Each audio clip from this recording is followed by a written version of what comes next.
Korean입니다. Бүгін біз сіздермен асо, осо деген себепті білдіретін және де ретті білдіретін грамматикамен танысатын боламыз. Бұл корей тіліндегі ең негізгі грамматикалардың бірі. Сондықтан толықтай үйренгіңіз келсе, видеоның соңына дейін қарап, лайк басып, пікір қалдырып, каналға тіркелуді ұмытпаңыздар. Ендеше кеттік. Ең алдымен біз бұл грамматикалық жалғау етістіктерге, сын есімдерге, немесе зат есімдерге жалғанған кезде олар қалай өзгереді, соларды қарастырайық. Егер етістік немесе сын есімнің соңғы буынында а немесе о келсе, асо жалғанады. Бұл бізде бірінші ереже. Соңғы буыны деген қайсысы? Када деген сөзді алып қарастырайық. Бұл бізде етістік. Жалпы етістіктер мен сын есімдер да деген буынға аяқталады. Ол бізде бастапқы форманы білдіреді. Сондықтан кез келген грамматикаға қойып түрлендірген кезде сол соңындағы даны алып тастаймыз.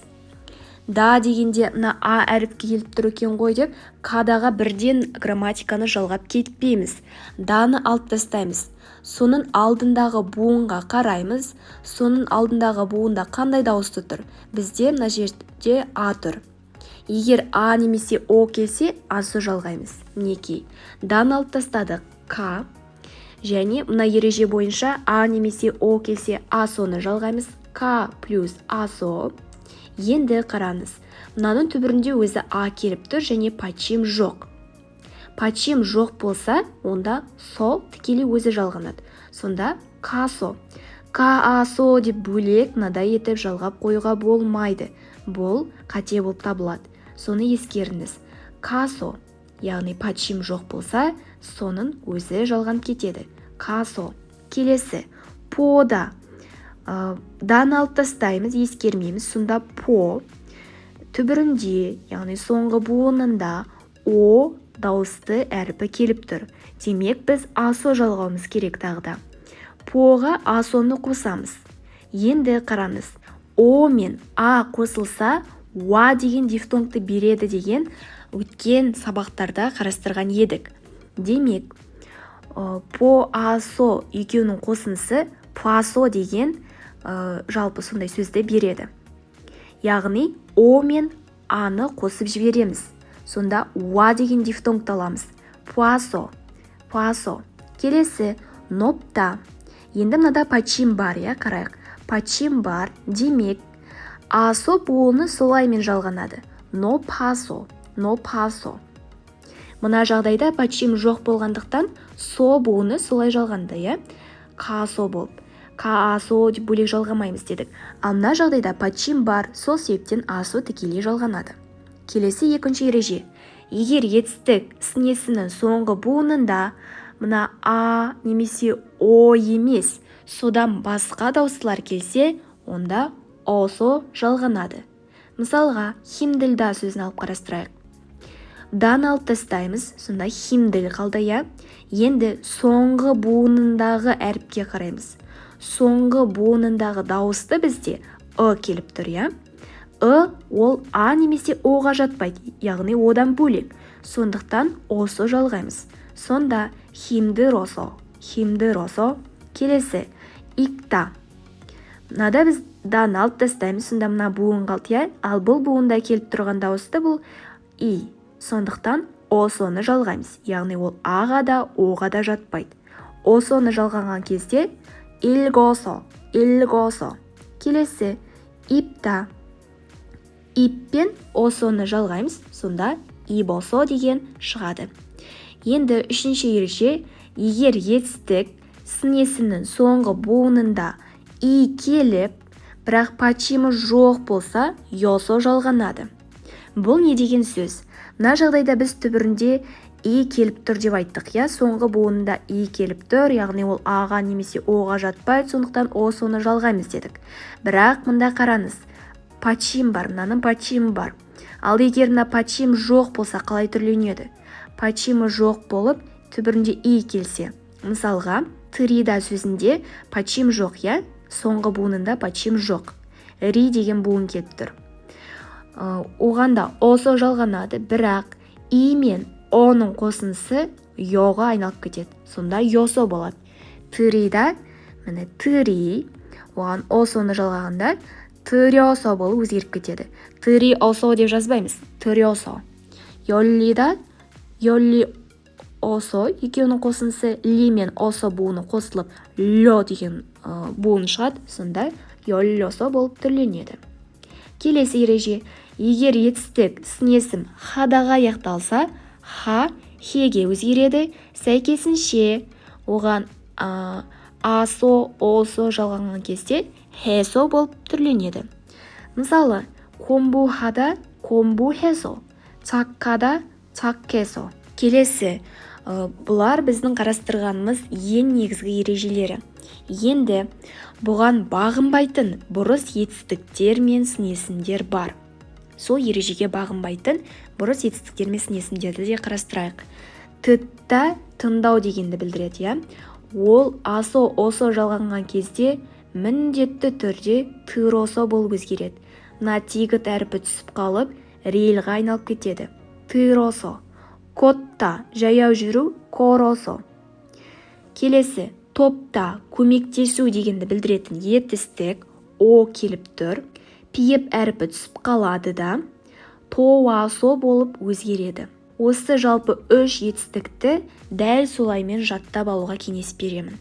Себебі олардан басқалары өздерінің жаңағы ережелеріне сәйкес түрленіп жатады. Келесі ереже. Егер сын есім пиеп почимне аяқталса, сын есім аяқталса, оған асо, осо жалғаулары жалғанған кезде пиеп түсіп қалып, о буыны қосылады. Мысалы, могопта ауыр дегенді білдіретін сын есім. Пиеп әрпі келіп тұр, міне даны ескермейміз, пиеп келіп тұр соңғы буынында. Яғни ол түсіп қалады, сонда муго дейтін қалды, муго қалды. Кейін о буыны қосылады дедік. Міне о буыны қосылады. Пиепті алып тастаймыз, о буынын қостық. Енді ол а немесе оға жатпайды, сондықтан осо жалғанады. Сонда муго осо болып түрленеді. О мен оның қосындысы о деген дифтонгты береді. Бірден сол дифтонгқа айналдырып жазып жібереміз. Сонда муго осо. Келесі, каккапта. Какка, мына п-ны пиепті алып тастаймыз. О буыны қосылды. Міне каккау осо. Каккаосо болып түрленді. Келесі, чупта. Пиеп түсіп қалады. О буыны қосылады. Чу-у. Осоны жалғаймыз. Мына о мен о қосылып кетеді де, о дейтін дифтонг пайда болады. Сонда чу-осо. Келесі ереже.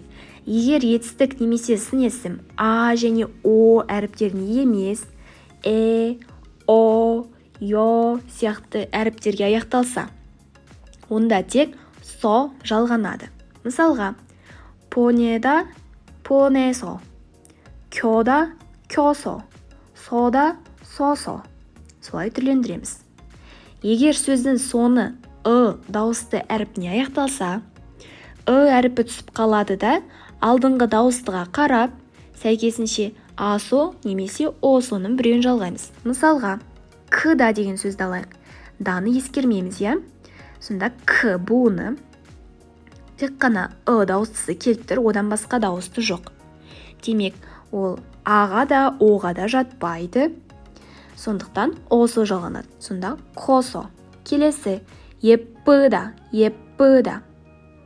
Даны ескермейміз, ға аяқталып тұр. Оның алдыңғы буынында келіп тұрған дауысты яғни ол ең бірінші қарастырған ережедегі а немесе оға жатпайды, сондықтан о жалғанады. Сонда еппосо. Келесі, паппыда. Ға аяқталып тұр, даны ескермейміз. Алдыңғы буынында келіп тұрған дауысты а, демек асоны жалғаймыз. Сонда паппасо. Келесі, апыда. Ға аяқталып тұр, даны ескермейміз. Алдында келіп тұрған дауысты а, демек асоны жалғаймыз. Апасо. Бұндағы ең негізгі ескеретіні ға аяқталса түсіп қалады. және алдыңғы буындағы дауысты қараймыз. Сонда келіп тұрған дауысқа байланысты а немесе о келсе, а соны, ал қалған дауыстылар келсе, о соны жалғаймыз. Келесі ереже, егер сөздің соңғы буыны р-ға аяқталса, онда р буыны екіге бөлінеді. Рел әріпі алдыңғы подчинге кетеді, яғни мына рел әріпі алдыңғы подчинге кетіп қалады. Әріпі түсіп қалып, тағы бір рел әріпі жалғанады. Сол екінші жалғанған рел әрпіне жалғау жалғанады. Мысалға, пурыда деген етістікті алайық. Даны ескермейміз, р деген міне буынға аяқталып тұр. Демек, осы мына рел мына бірінші алдыңғы буынның астына подчин ретінде кетеді. Кетті міне, тағы да рел келеді. Мына түсіп қалады. Рел келді. Келесі, енді мына түбірінде у дейтін дауысты келіп тұр. Сондықтан осо жалғаймыз. Сонда пуллосо деген сөз шығады. Келесі, корыда. Міне, буын екіге бөлінеді. Рел біріншісінің астына подчин ретінде кетті. Түсіп қалды. Тағы да рел қосылды. Енді түбірінде о келіп тұр, я? О келіп тұрса біз асо жалғаймыз. Сонда колласо. Чарыда дегенде дәл солай. Чалласо болып түрленеді. Енді зат есімдерге қалай жалғаймыз? Зат есімдерге ирасо жалғанады. Егер зат есім дауыстыға аяқталса, расо жалғаймыз. Мысалға, оммарасо, норасо, аппарасо. Келесі дауыссызға аяқталса, ирасо жалғаймыз. Хаксеңирасо, сонсеңнимирасо деп түрлендіре аламыз. Енді асо, осо грамматикасының жасалу жолын қарастырдық. Енді асо, осо грамматикасы қандай мағына береді? Оның негізгі екі мағынасы бар. Біріншісі себепті білдіреді. Дықтан, діктен дегенді білдіреді. Солай болғандықтан, бұлай еткендіктен деген мағынада қолданылады. Белгілі бір себепке байланысты қандай да бір іс-әрекеттің жүзеге асқандығын білдіреді. Мысалға, морега апасо, 약을 먹었어요. басым ауырғандықтан дәрі іштім. 많이 걸어서 피곤해요. көп жаяу жүргендіктен шаршап тұрмын. Мынау бізде апыда деген сөз, ол апасо болып түрленді жаңағы ережелерге байланысты. Мынау котта деген етістік, жаяу жүру деген, ол айттық, бұрыс етістікке жатады, сондықтан коросо болып түрленеді міндетті түрде. Сонда мани коросо пигонхейо. Осы себепті білдіретін бірінші мағынасының үш ерекшелігі бар. Біріншіден, аталған жалғаудың алдына жалғанатын етістік тек осы шақта болуы тиіс. Яғни хессососо, маннасосо, кагесосо деген сияқты өткен не келер шақта қою грамматикалық тұрғыдан алғанда қате болып табылады. Шақты білдіргіміз келсе, оны тек сөйлемнің соңында келіп тұрған баяндаушта ғана көрсетеміз. Оде аппасосо, 약을 먹었어요 деп айту қате. аппасосо деп емес, апасо деп айтуымыз керек осы шақта. оде апасо, 약을 먹었어요. Бұл сөйлем уже өзі өткен шақта тұр. Қалай? Мына соңындағы могосойо дегеннің өзі уже өткен шақ екендігін білдіреді. Сондықтан екі жерде де бірдей өткен шақты келтіріп қажет емес. Келесі ерекшелігі, осы себепті білдіретін асо, осо, йосо жалғаулармен бірге бұйрық райды қолдана алмаймыз. Мысалға, қазір жаңбыр жауып тұрғандықтан сен қолшатырды алып кет, сіз қолшатырды алып кетіңіз деп айта алмайсыз. Пига васо, усаң을 가지고 가세요 деп айту грамматикалық түрде қате болады. Жаңбыр жауып тұрғандықтан дегенді айту үшін басқа грамматиканы қолданамыз. Осы асо, осо, йосоны қолданбаймыз. Асо, осо, йосо бұйрық раймен бірге мүлдем қолданылмайды. Соны есте сақтаңыз. Келесі үшінші ерекшелігі, ауызекі тілде бізге сөйлеп жатырған кісінің айтқан сөзін қайталамай, тек себепті айтқымыз келгенде асо, осо, крео, аосоё деген қысқаша формада қолдана аламыз. Мысалға, 왜 일찍 가세요? Неге ерте кетіп бара жатырсыз? 친구가 기다리고 있어서요. Себебі досым күтіп отыр. Яғни, досым күтіп отырғандықтан мен ерте кетіп бара жатырмын деп себепті қайталап, барлық сөзді қайтадан толықтай өтіп жауап бермей, тек қана қысқаша айтқымыз келсе, 기다리고 있어서요. асо осойо немесе асо осо кіре요 деп айта аламыз. Келесі асо осо грамматикасының екінші мағынасы іс әрекеттердің ретін білдіреді. п деген жалғауларды білдіреді. Қандай да бір іс әрекетті істеп, кейін екіншісін істейтіндігін айтқан кезде қолданылады. мысалға, 친구를 만나서 같이 영화를 봤어요. досыммен кездесіп, бірге кино көрдім.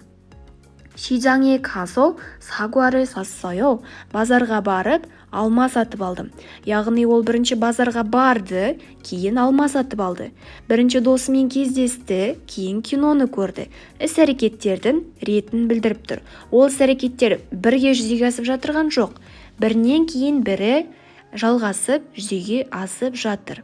Енді осы себепті білдіретін ао йосо және ретті білдіретін ао йосоның қандай айырмашылықтары бар? Екі мағынасының қандай айырмашылықтары бар? Біріншіден, себепті білдіретін ао йосо сын есім, етістік, зат есімдерге де жалғанса, ретті білдіретін асо осо йосо тек қана етістіктерге ғана жалғанады. 오랜만에 친구를 만나서 기분이 좋습니다. ұзақ уақыттан бері досымды кездестіргендіктен көңіл күйім тамаша дейді. Көңіл күйім керемет. Бұл бізде себепті білдіріп тұр, иә? Көңіл күйі неге керемет? Себебі ол досын кездестірді. Яғни себепті білдіретін асо осо йосо сын есімдерге де, етістікке де, зат есімдерге де жалғана береді. Енді 친구를 만나서 이야기했습니다. Бұл бізде ретті білдіреді. Досыммен кездесіп, әңгіме айттым. Тек қана етістіктерге ғана жалғанады. Екінші айырмашылығы, себепті білдіретін асо осо йосо жалғауы жалғанған сөйлемде бастаушы бірдей не бөлек болса да бәрібір. Бір немесе екі не одан да көп бастауыш болса да бәрібір. Ал ретті білдіретін асо осо йосо жалғауы жалғанған сөйлемде бастауыш бірдей болуы қажет. Мысалға, 내가 동생을 때려서 동생이 울었다. Бұл бізде себепті білдіретін сөйлем. Мен інімді ұрғандықтан інім жылады. Яғни, мен ұрдым, нега терёсо. Мен ұрдым, ал жылаған інім. Яғни, бір сөйлемде екі бастауыш бар, я? Мен ұрғандықтан інім жылады. Енді ретті білдіретін сөйлемді қарастырайық. Нега 도서관에 가서 내가 공부합니다. 도서관에 가서 공부합니다 деген сөйлемде тек қана бір бастауыш. Мен кітапханаға барып, мен сабақ оқыдым.